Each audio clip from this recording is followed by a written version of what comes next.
Okay, so we didn't talk about this last week because the Oscars were coming up, and so that was. But the pop culture story of the entire this quarter is Black Panther. Oh my gosh! Have you Long seen live it? Wakanda. OMG! I cannot tell you how much I love this movie. Oh my God, I cannot. so good. I have no words for it. It was fabulous. Now, here's what I'm going to say about this. I do get that there are going to be people who are like, it was a good movie, but it wasn't that crazy. I don't know why it affected me the way that I did. I am just the whitest girl ever. I get that. I have a theory. And I don't think it was white guilt. I was moved from the get-go, and when the credits were rolling at the end, the first credits, because of course there are two endings there. I'm going to see this again. Yeah, and I absolutely loved it, and I can tell you one reason I'm so enthusiastic about it. It was a Black and literally African American. Or African take. Get the American part. African take on a superhero that was not blaxploitation, that wasn't patronizing. It was exciting like any other movie. Okay, the two things I think might be one of the reasons why you were so into it. A, the women are badass in this movie. That's part of my discussion too. So the girlfriend, the general, and the little sister.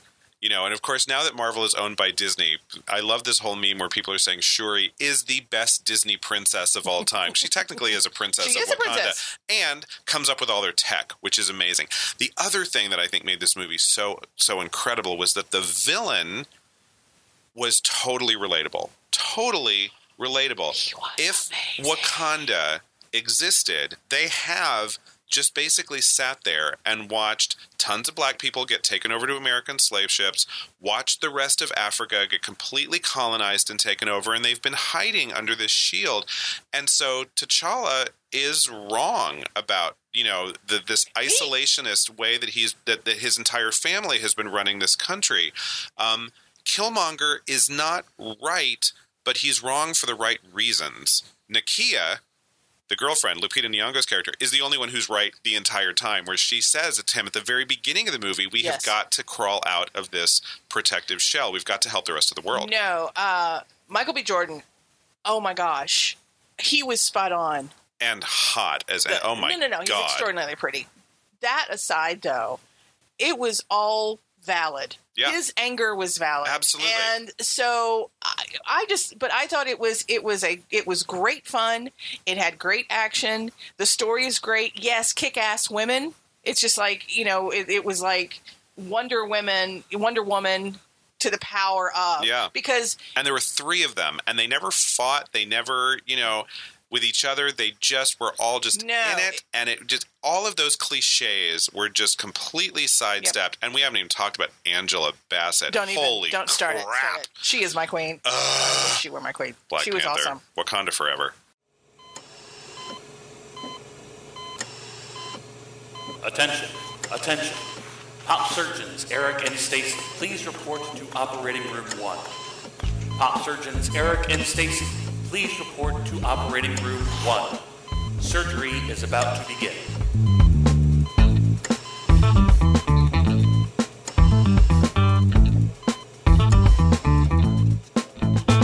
It is Pop-Operation time.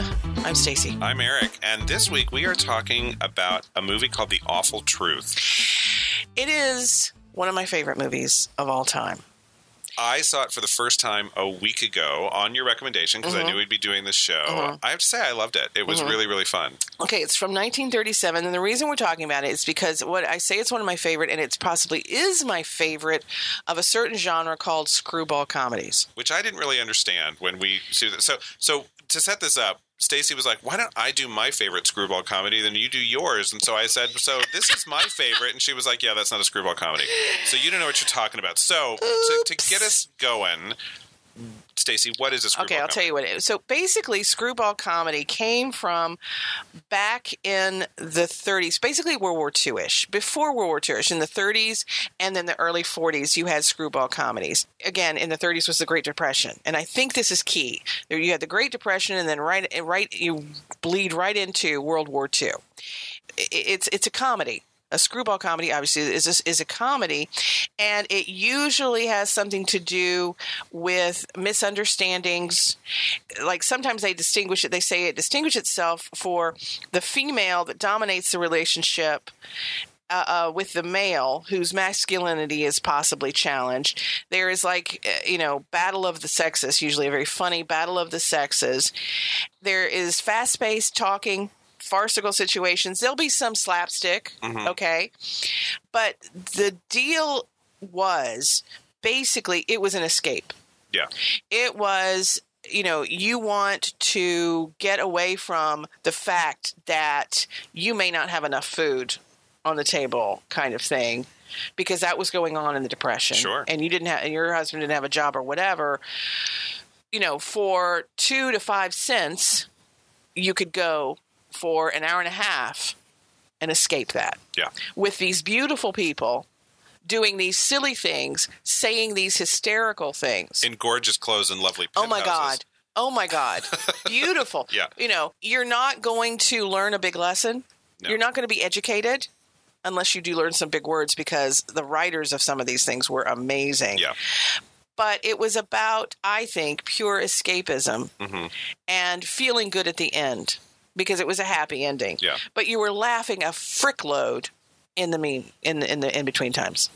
A frickload? How exactly? Well, I don't know. I was trying to clean up. I was trying to clean up the explicit my rating. language. We got to earn it. I know. Just fuckity, fuck. I mean, just go there, Stacey. It's okay. So we've talked about. I said that The Awful Truth, which we're going to talk about in detail more coming up, is your favorite. It's my favorite. It's I will tell you that if you go to lists, there are a crap ton of people will tell you that the best screwball comedy is Bringing Up Baby. That was my first thought, around, and I love Bringing Up Baby. I mean, it's just, Bringing Up Baby is Katharine Hepburn and Cary Grant. Cary Grant, and I think this was probably one of his first screwball comedies, The Awful Truth. But Cary Grant really made one of his names for himself with his ability to do screwball comedies. Yeah. And in The Awful Truth, it is perfect. You can see why. In Bringing Up Baby, he is wonderful. It is not my favorite because I feel like there are some really slow times in there. I find there are times it's too long, and I find there are boring times. That's how I feel about Bringing Up Baby. It's not my favorite. I respect Katharine Hepburn and her ability to act. She's not my favorite comedic actress. So it's like you put Bette Davis in a comedy. I'm like, and that's how I feel. I feel the same way. Katharine Hepburn's like, Okay. Well, I have not seen Bringing Up Baby for. But people will tell you it's perfect and that its timing was da-da-da-da-da. They're lies. They are complete lies. Well, I'll tell you that right now. Her breaking her heel and doing that whole man in a hill, and for whatever reason, I thought that was the most hysterical thing ever. And just her, it was, you kind of read around the definition of a screwball comedy. His masculinity wasn't really threatened in that movie because he was this buttoned-up scientist who kind of needed to be set free. But she was. Okay, that's it. That's it. That's his masculinity being threatened. Okay. Well, his masculinity was threatened by himself. I mean, his setup was that he, his masculinity wasn't threatened by her so much as by the situation. By the situation. Yeah, and that's usually what it is. It's usually not by the girl. It's usually by the situation. Yeah. And the whole thing about the leopard roaming free was just kind of an interesting. But there are some others that you kind of compiled a list for us. I did. These are ones that I think are, and I do think Bringing Up Baby is worth seeing. Okay, don't get me wrong. It is one of the best. I just don't think it is the best. Gotcha. I will tell you that The Lady Eve is also another one that people will put on their top, and that is Barbara Stanwyck and Henry Fonda. Yep. Which sounds like a weird combination. Well, first of all, Miss Barbara Stanwyck, thank you very much. That's how she put it on The Big Valley. Did you ever see her on The Big Valley? Oh, yeah. And when they put the credits, it would be, Lee Majors and Linda Evans and Miss Barbara Stanwyck. And she made them do it. Yeah. She did. Anywho, back in the day. Big lesbian, by the way. Did you know that? Barbara Stanwyck? Oh, yeah. Oh, my God, I totally did not know that. Denied it till the day she died, but there's actually this book out there called Hollywood Lesbians where this guy named Bose Hadley interviewed all of these women, many of whom were very upfront. Sandy Dennis talked a lot about her life, and all these, and Barbara Stanwyck, sat down for an interview, but as soon as he even mentioned what he was really there for, she just shut the whole thing down and just so angry. And I'm like, okay, you're too angry to be straight. A straight woman would just have looked at you but that's not, no, it's really not, but she was just, yeah. Well, I will tell you this. I did not know that. But I will tell you this. In the 30s, she did quite a few comedies, did Barbara, and she's wonderful. Yeah. Absolutely wonderful. My favorite of hers is Lady of Burlesque, which was written by Gypsy Rose Lee. Oh. And it's about a stripper. You have to look and search for it. I actually have a copy of it because that's how weird I am. Yep. But it's one of those weird movies that nobody's ever heard of. It's this little mystery, but it's a comedy mystery, but it takes place in a burlesque show. Written by Gypsy Rose Lee, because, she wrote mysteries. So the other one on your list that I absolutely do love, because, again, Cary Grant, here we go, and one of my favorites, Rosalind Russell. Oh. His Girl Friday. Yes. And you talk about the fast talking. Didn't it win isn't it in the Guinness Book of World Records for the number of words in a single minute of film? Probably. Yeah. That would make sense. And, of course, it was a different adaptation of The Front Page. Yes. Which basically had two men in the two roles. And they revamped it for Rosalind Russell and Cary Grant and Ralph Bellamy, who's in The Awful Truth as well. Yeah. Ralph Bellamy played the other guy.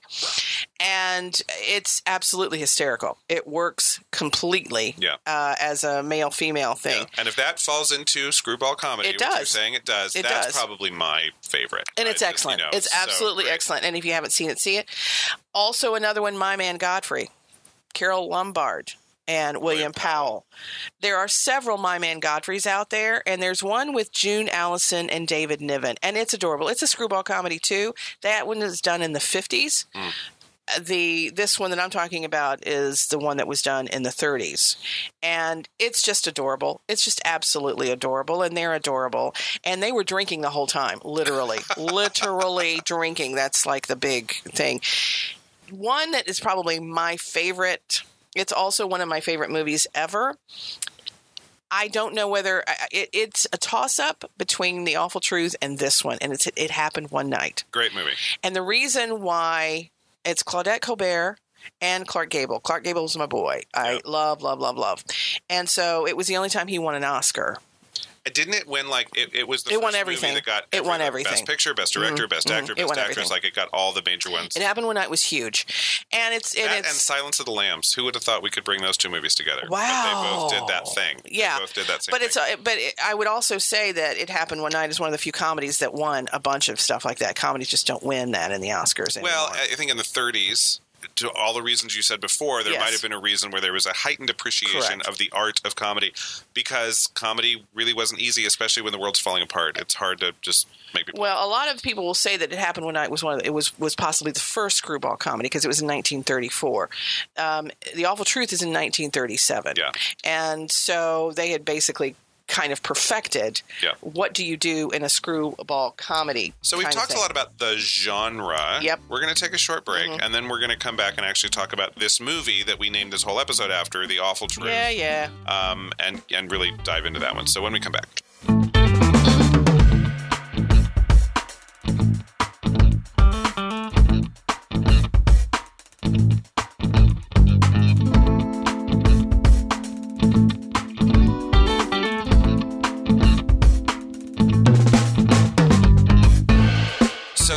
Truth. That's an interesting title. It is. And it kind of makes me think, what is the awful truth that is being talked about? I guess it's that these two people actually love each other. Well, yes. It's also so who we have in The Awful Truth is Cary Grant, Irene Dunn, our married couple. Yep. And it starts off that Cary Grant is going to the tanning salon to get tan. And the reason is that he is supposedly just from Florida, and he's not tan. And he sees a friend at the club where he's getting his tan, and the friend says, "Oh, didn't you go to Florida?" And Cary never answers that question. Nope. He never answers the question of, if you didn't go to Florida, where were you? But he's getting a tan. And so we don't know, it's so that his wife, he says, I don't want my wife to be embarrassed if someone says why, Jerry went to Florida, but he doesn't have a tan. He said, I don't want her to be embarrassed. So you start out with this moment of he's already lying to his wife. Yeah. Now we don't know what he did, but he's lying to his wife. So he says to this friend, he says, why don't you come over and have a drink? So scene changes. He gets home. The maid says, your wife, Lucy's not here. Yeah. And, of course, his friends brought friends. And Cary Grant is wearing a shit ton of leading man pancake makeup. Oh, my God. He looks – it's black and white.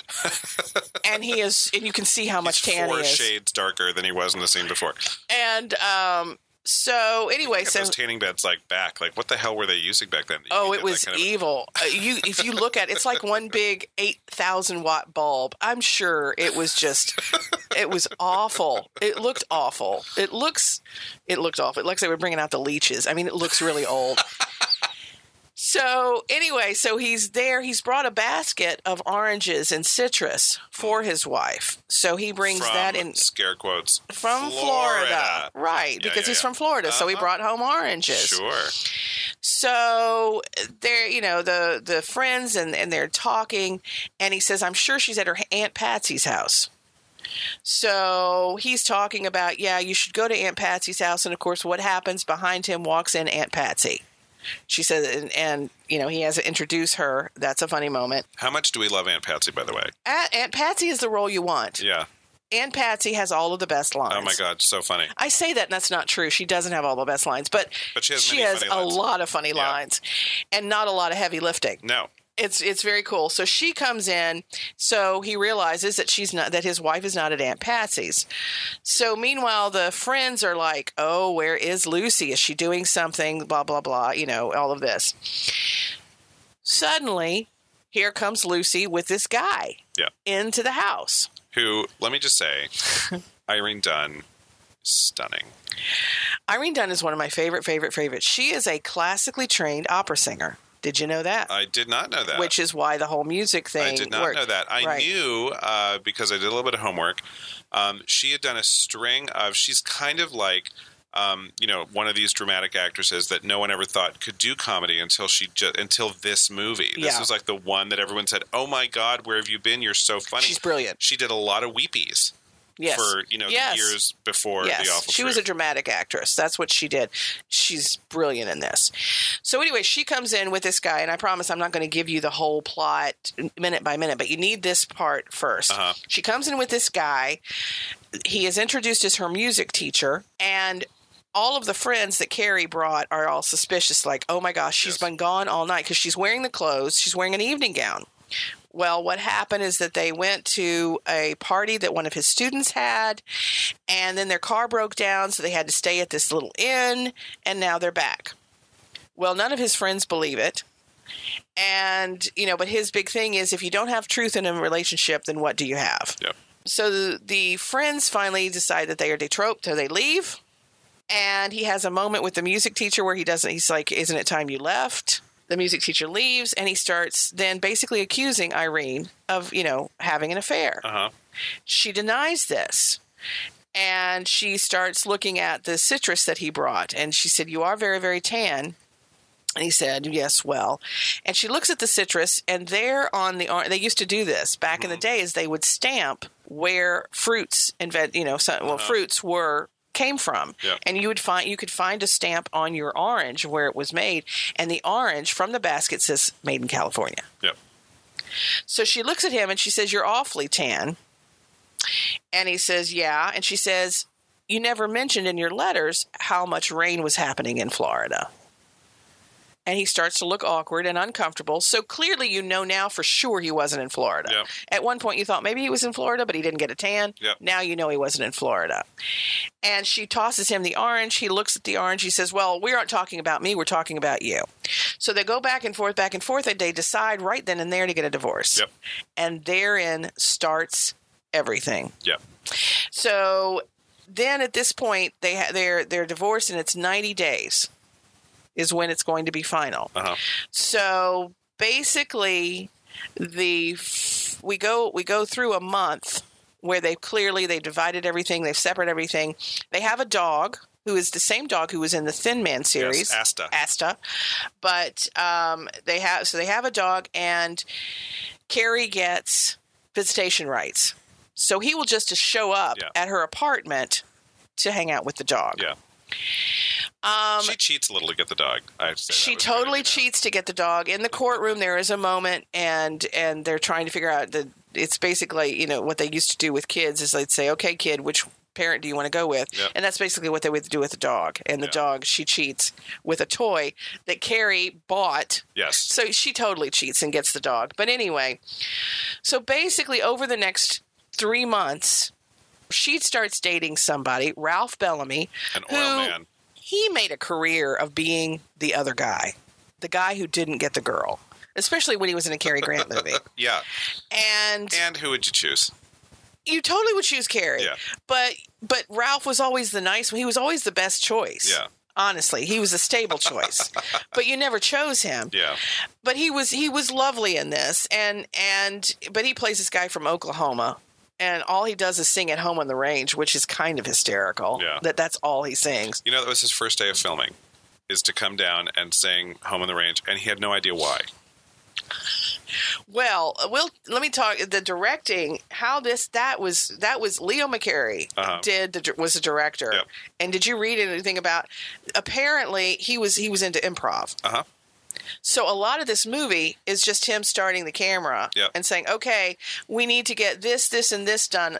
Go." Yeah. But he just walked into a room, had no script, had no idea what he was doing. Contract players, you didn't necessarily have No, you didn't have a choice. You didn't choose your roles. No. So he hadn't read the script and decided to do this. He'd just been assigned to this movie. Walks in, there's Irene Dunn behind a piano, and she's going to play Home on the Range, and you're going to sing it. And he said, enthusiastically, please. That's all he got. He had no idea what he was doing. That's a funny scene. And it's a funny scene. When I read that little bit of trivia before I watched the movie. That's good, and when I finally saw it, I was like, wow, boy, he commits. Yeah. And it's funny as hell. It is. It's a funny scene. But the whole thing is, so during the first or the second month, the first month is we don't really see anything, but the second month she's dating Ralph Bellamy, and Cary Grant is doing these passive aggressive things to kind of break them up. And then after that, because I don't think I'm spoiling to say, who am I spoiling to? Absolutely, literally everybody in these movies is dead. Well, okay. We want people to see this. Yes. And we don't think that enough people have seen it. True. So I don't want to spoil everything, but it's a romantic comedy. It is a romantic comedy. We know the arc that we're headed in. And it's a screwball comedy, and it's a happy ending. But if there are things that are delightful about the movie, let's not necessarily give that all away, because that's just, Right. So, and I'm not, when I say that, so then the second after that, for the third month, Cary starts dating someone, and... Starts dating someone awful. Let's just say. She's a debutante. Terrible. She's called a debutante, but that woman looks like she's 32 if she's a day. Oh, and she's a horrible person. Yeah, she's a horrible. So, and Irene does some stuff to try to break that up. So that's where your screwballness comes in. Yep. In that it's hijinks. There's some slapstick, but it's not a slapstick comedy. It is a screwball comedy. It is about the words, which is what is amazing in that it's a lot of improv. Yep. That tells you how damn funny these actors were. Yes. And they knew their characters really well. I think they, to do improv at that level, at some point they needed to see a script. At some point they knew what story they were telling. They knew the characters really, really well, and they had a great repartee with each other. Cary Grant wanted to switch places. He wanted to have the Ralph Bellamy role. He kept nagging. He didn't think it was going well during shooting, and he kept nagging Leo, saying, "Can we switch? Let me do the other role." And Leo said, "No, it's fine. You'll see, it's fine." But Cary was uncomfortable the whole time. He didn't think it was working, which is hysterical when you watch it. That bitch works the whole time. Yeah. It is absolutely hysterical. Now, here's the thing. So it was in the 30s, and it is. These are about rich people. Yes. These are about the most. They have no financial troubles or woes at all. In the least. At all. And so you sit there and you go, why is this a thing because most of them are like that. You look at the Lady Eve, you look at Bringing Up Baby, My Man Godfrey, they are all, and even It Happened One Night, they're about rich people in the 30s, which is where this depression was going on. People are having a hard time feeding and all themselves and that sort of thing. But that's the whole deal, is that it's almost like the further away you are from what the reality is, the more popular it is and the more it works. And so, you know, I get to go in and you see these, you talk about, the costumes are stunning. Yes. Now, there's some hats that look very, you know, Beatrice and Eugenie British, and they're a little ridiculous, but it was the 30s. That's what the hats were doing. But there's these moments that were created. Irene and Ralph go out to the dinner club, and it happens to be where Cary and his girlfriend of the moment are at the same time. So suddenly we have this awkward double date at the table. And we're so civilized. You know, I'm her soon-to-be ex-husband, you're her fiance, and we can chit-chat nicely and have a drink. Yep. But what happens after that? And his girlfriend at the time was Dixie Belle Lee, which is on purpose, that it's really, really Southern. And, you know, she does her performance, which comes into play. And that's one I don't really want to kill. No. But while she's doing her performance, the expressions on the faces of, well, all three. All of them. But they're all three doing three different things. Three different things. They all each have their mission and their subtext, if you will. But it's hysterical because he has a 3-shot of the three of them, and you want to pause because you want to see what each one of them is doing. You want a close-up of each of them, but you still want to see all three of them. Yeah. They're brilliant. And you know that this wasn't, you know, this is because you know that, you know, I know that it was improv. I know that this was just the actors doing whatever. And I will say this, and it's a little bit, it's not really a spoiler, but it's just a funny moment. There were a lot of funny moments during this performance of this girlfriend. But at one point, Cary looks at Irene and says, "I just met her tonight." And it's hysterical because up until that point, you don't know that, you know, or we don't even know if that's true. He may have known her for a while, but the whole point was, no, he did just meet her. That it was this. He'd go this long time. Never seen her perform before. No, he had not. But it was just very funny. The look on his face is just shock and humiliation and abject terror. But it was just one of those where you go, it was the timing. Yeah, the line's funny, but the line's even funnier with his timing. Yeah. And Irene's, oh my gosh. Now, again, if you've seen a lot of these with Cary Grant, you know that his facial expressions, Arsenic and Old Lace is another one that I could have put on there. He is amazing. He can put out there that farcical acting that feels kind of real, but again, you can see it at the back of the audience. And I tell you what, if you've never been an actor, you have no idea how hard he's working because he makes it look so he really does. easy. But I hate him for that. Irene Dunn was also just brilliant in this. And again, I think that sometimes I'm not a fan of dramatic actresses going into comedy because sometimes it's not something that comes to them naturally. But you can see that she, again, we talk about, I sometimes talk about nuances. Irene Dunn is amazing. You know what I noticed the whole time, and it's a charming feature of her character, and it's something I don't really see in a lot of these kinds of things. She giggles a lot, and not giggles in a girlish, annoying, immature kind of way, but she laughs a lot.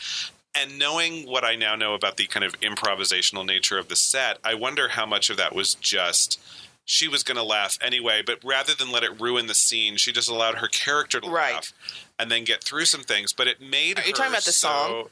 Well, a lot of it. That's one of my favorite scenes is when she's singing at a recital. Yes. And I won't give any more about that because it is absolutely But no, wonderful. Throughout, like so many things are happening. And he'll say something and she'll giggle, and it's just what happens is that her character becomes this person who's just got a little bit of a light touch about a lot of things, and you just like her that much more, despite the fact that she can be, you know, I mean, okay, so at one point she does serious damage to one of his belongings, and I was like, that's harsh. What she just did there was just the car went over the cliff.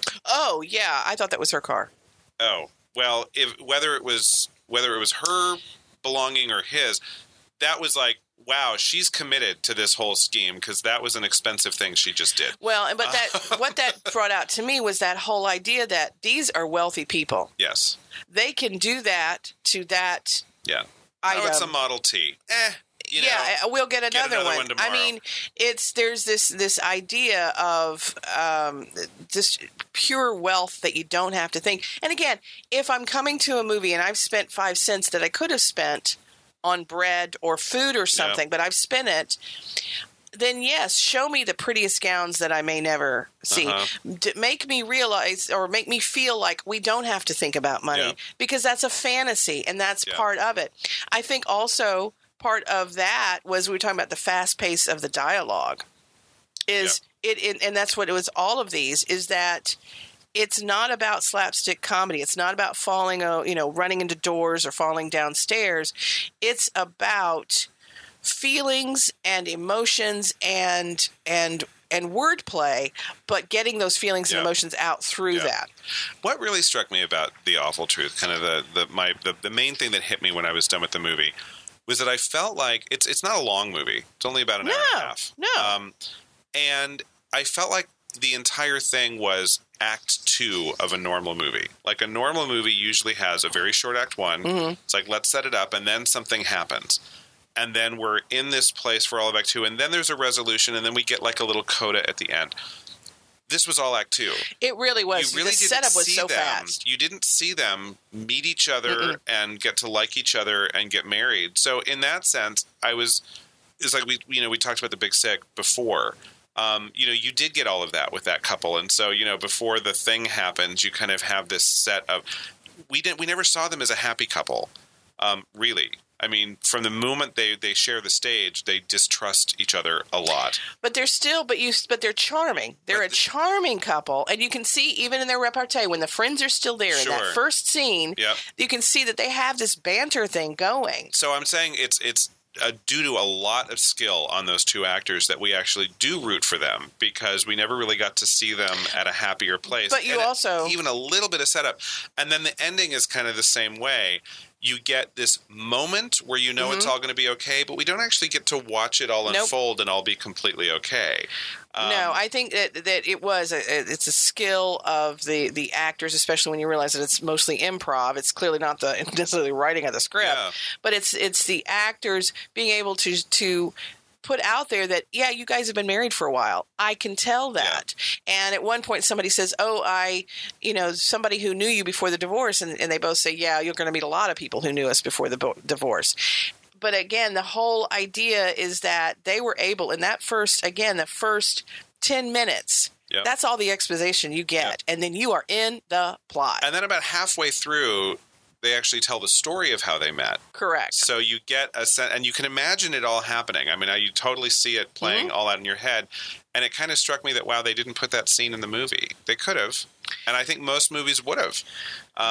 But they didn't. And it was an interesting choice that you really see them in turmoil most of the movie, and you don't get the happy at the beginning or the end. It was kind of this interesting. Well, I like the fact that they didn't. And the reason that I like the fact that they didn't, because if they show it, then I have my interpretation of it. But if they tell it, I only have their interpretation of it. You know what I'm saying? So I know how she perceived it because she told the story of it as opposed to me seeing an objective. So I think that for me, and probably for time is why they didn't do it on this one, is that it was easier just to tell it. But, I thought that it was, the awful truth in this is that we really both love each other. Yeah. I think that's what the awful truth was. Well, and the fact that, the truth of the situation is that she wasn't having an affair with her music teacher. Correct. He's a music teacher. And at one point in the movie when he thinks she's canoodling with her music teacher, she's actually just doing what musicians and music teachers do. Correct. Which we won't give that away because it's such a delightful scene. So yes, the awful truth is that, oh my gosh, we love each other. Oh my God, isn't that awful? Because we're in the middle of a divorce. And so it's kind of embarrassing to kind of admit that. And then there's the truth of the situation beyond all these misunderstandings. Right. for me, it's a feel-good movie. Yeah. When that's one of the ones that I will pull out. If that one, and I'll be honest, the Lady of Burlesque is also one that I will pull out that just makes me happy. It Happened One Night is another one. Well, so is His Curl Friday. See, all of them, that's what they do. But again, I think that's why they were created, was because of that. And that's why the screwball comedy exists. It started in the 30s. And so, the idea then, or rather the question then is, can you then do a screwball comedy if we're not, in a depression or a great war, a world war? And I'll answer that question in a little bit. After the break.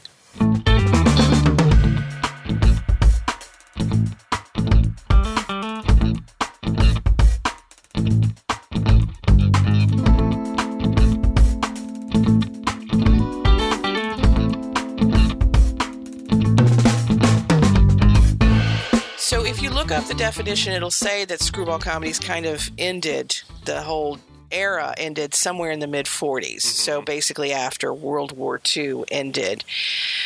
But I will say that I kind of disagree with that. I think that you can, and I there are some examples of screwball comedies.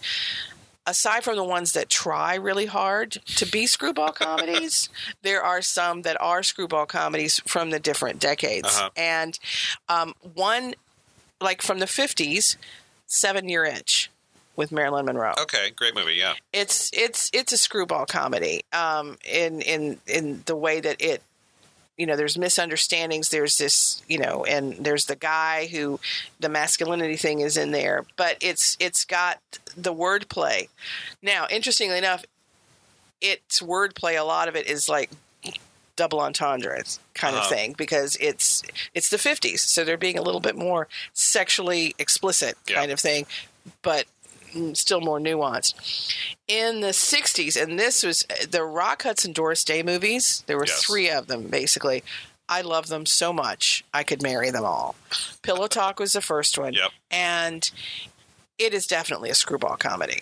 Misunderstandings, and yet there is wonderful wordplay. Again, we're in the 60s, so even more double entendres, more suggestiveness. Is that the one where she works at the interior designer Pillow Talk place? I think so, and they share the phone. I get them confused. Now, the one, Love or Come Back, is where they work at competing advertising agencies. Okay, that might be the one I'm thinking of, where she has the gay boss. Who is so clearly gay. I mean, it's like... It's yes, that is the advertising agency, because Pillow Talk was Tony Randall. She was the interior designer for Tony Randall. Okay. But so I saw Love or Come Back, and they were showing it at this college theater, and so I go to see, big screen, when you get to see it on big screen. And this is after Rock Hudson had passed. And at one point in Love or Come Back, she has found out that he's been scheming. So she says, let's go. She's basically told him that she is going to have sex with him for the first time. So she said, I'm going to drive you to this really great place. So they drive out they're going to go skinny dipping. And she says, so take off all your clothes. And then and I'm going to take off all my clothes. So he takes off all his clothes, and she says, just throw it in the back seat of the car. As soon as he's naked, she leaves. And she leaves him at this deserted beach without any clothes. The first truck that comes by is a furrier truck. So he gets a ride, and when he gets out, that drops him off at his apartment, and there's a doorman there. And he gets out, and he's wearing this floor-length mink coat. The audience laughed so hard, not because, oh my gosh, it's this big macho Rock Hudson, who at the time nobody knew he was gay when the movie came out, or at least the most public didn't, but because it was very fortune-telling kind of. It was, And Rock Hudson apparently loved doing things like that. In Pillow Talk, he pretends to be gay at one point just to kind of throw her off. Yeah, he was very good at those. He was very Cary Grant as far as screwball comedies. Another one in the 70s, which I absolutely love, and I saw not too long ago, was What's Up, Doc? You know, I love Barbara Streisand. I've never seen this movie. Oh, you need to see this movie. It's Ryan O'Neal and Barbara Streisand. Madeline Kahn. Really? Oh yeah, she plays Ryan O'Neal's fiance. Okay. You need to see that. It's hysterical. Peter Bogdanovich directed it. Okay. No, And I want to. Yeah. It is Is that the one basically where she's wearing the bra with the hands on them? Or is that the Owl and the Pussycat? It's Owl and the Pussycat. No. Sorry. Yeah, no. Totally different movies. No, this is pure screwball comedy. It is pure. It's and I bet Barbara would be really good. It's like it was written in the 30s. It could have been written in the 30s. Okay. That's where it is. Okay. It's lovely. Raising Out Arizona is a different kind of screwball comedy, but I think it probably does fit. It doesn't in a glitter weird in the same way. No, it's a very it doesn't. But again, in the 80s and the 70s and 80s, things changed. People wanted more realistic, even in their comedies. Yep. So that's kind of what you had going on. In the 90s, Hudsucker Proxy. Have you ever seen this? I love this movie so much. Yes. Yeah, it's Tim Robbins, Jennifer Jason Leigh, and it's very the script. Paul Newman. Sure. Yeah, the script is very much like these fast-paced His Girl Friday kind of things. It's a throwback movie. I will tell you, my issue with it was Jennifer Jason Leigh. She was trying to do that Katharine Hepburn accent, and that's what it was. For me, with her character was a character about an accent. So I had a hard time with that. I would agree with that. I think the only reason it kind of still works is because it's so clearly an homage to the 30s. Yes. That it's not only taking place in the 30s, but they're really playing the 30s. I think other people do it more skillfully than she does in that. Paul Newman is brilliant in that movie. No, he really is. But I do think that you have to have an appreciation for the 30s. Yeah. To really have an appreciation of that movie. I will say that about that. And then one that I saw, it's fairly recent, only 2015, and a lot of people did not like it. Including me. Hail Caesar. Hated it. I loved it. Couldn't get past the first 40 minutes of it. I turned it off. It was so... Okay. I don't know what it was. Agree to disagree. Yeah, maybe we have to talk about that because I did enjoy it. But again, it's because I liked old movies, and that's what it was about, the back machinations, that sort of thing. The Channing Tatum choreography that, again, was like, how gay can we be in one, that was funny. I got the joke on that one. I guess that was not the funny. That to me, that was one of the weaker things. But I only watched the first half an hour. So I do think that you had to decide that you were going to believe certain. You were going to be okay with certain things. I think you do have to decide that for Hail Caesar. And I think I'll be honest. At the end of it, I was like, I know why it wasn't a hit. I totally do. Was that a Coen Brothers as well? I think so. So the last two that we mentioned are both Coen Brothers. They're the ones that are keeping Raising the Screwball and Hudsucker Proxy. Oh, that's right. So it's like the Coen Brothers are basically keeping screwball comedy alive is your thesis. That's what you're saying without realizing. I guess I am. I didn't realize that.